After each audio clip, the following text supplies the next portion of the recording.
میرے عزیز دوستو، بھائیوں اور بہنوں،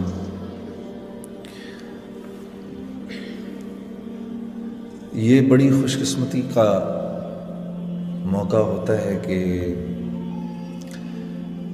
لوگ کسی بھی جگہ پر اللہ رب العزت کے لیے جمع ہوتے ہیں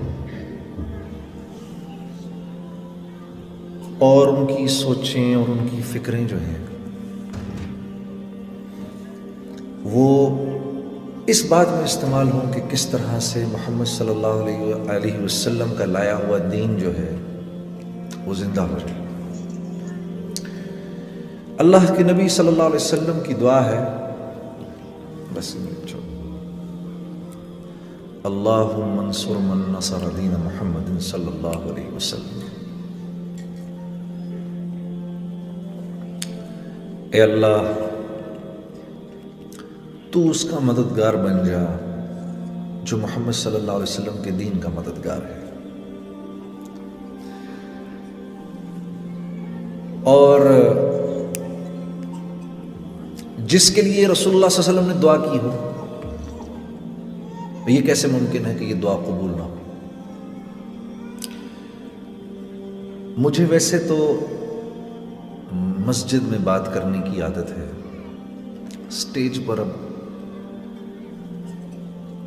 اس ماحول میں بات کرنے کی عادت نہیں ہے، لیکن آپ لوگوں کا جو دین سے جو رغبت ہے یہ دیکھ کے مجھے رشک ہو رہا ہے، کس طرح آپ لوگ اپنے اوقات کو، باہر کی دنیا میں اس وقت لوگ اس فکر میں ہے کہ کس طرح سے مال بڑھ جائے، نام بڑھ جائے، شہرت بڑھ جائے، یہ ساری فکریں اس وقت لوگوں کی ہیں۔ عام طور پہ یہی سوچیں، دن سارا اسی میں استعمال ہوتا ہے، صلاحیت ساری اس میں استعمال ہوتی ہے۔ آپ کے ٹورنٹو کے شہر میں ایک آدمی نے ہمیں بتایا، ٹورنٹو شہر سے، کہ جی آج کے دور میں تو لوگ کام ہی نہیں کرتے، مجھے دیکھیں 30 سال ہو گئے میں نے دکان میں ایک دن کی چھٹی نہیں کی۔ میرے یہ بات سن کے پیروں کے نیچے سے زمین نکل گئی۔ کہا جی ایک دن چھٹی کی تھی، وہ بھی آدھے دن کی، جس دن والدہ کا انتقال ہوا تھا، آدھے دن کی تھی چھٹی، دوپہر کو پھر دکان پہ آ گیا تھا۔ سوچو اس مسلمان کی ساری صلاحیتیں وہاں لگیں جہاں اس بیچارے کا زور ہی نہیں چل سکتا، کیونکہ رزق تو اللہ کی طرف سے مقدر ہے، متعین ہے۔ یہ 30 سال وہ جس نے عمر قید گزاری نا 14 سال، وہ اس سے دگنا خوش قسمت ہے، کیونکہ وہ تو 14 سال کے بعد رہا ہو گیا، یہ 30 سال دکان کا قیدی بنا رہا بیچارہ۔ اس کی ساری صلاحیتیں اللہ رب العزت نے جو اس کے اندر انسانی کمالات رکھے تھے، وہ سارے کے سارے استعمال کس لیے ہو گئے؟ دکان کی چیزیں بیچنے کے لیے۔ دکان میں بیٹھ کر یہ گاہک اپنی مرضی سے تھوڑی اندر لے کر آ رہا ہے، یہ تو اللہ بھیج رہے ہیں گاہک اس کی طرف۔ لیکن اس بیچارے کی صلاحیتیں ساری کی ساری دکان کو ٹھیک کرنے میں لگ گئیں۔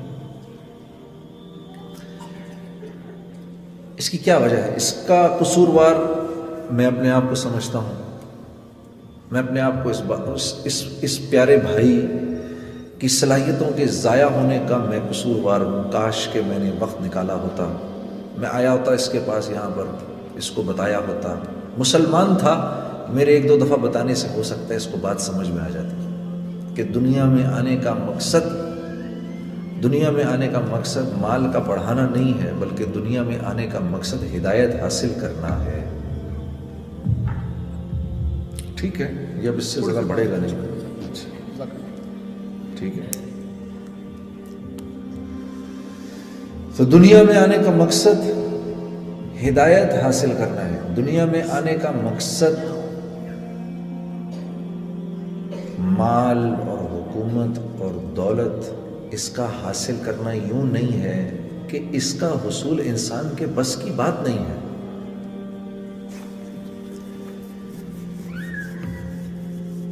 انسان کے بس کی بات نہیں ہے میرے دوستو، رزق کا بڑھ جانا انسان کے بس کی بات نہیں ہے۔ اب بہتر ہے، سمی کیپ اٹ دیٹ وے، یہ بہتر ہے۔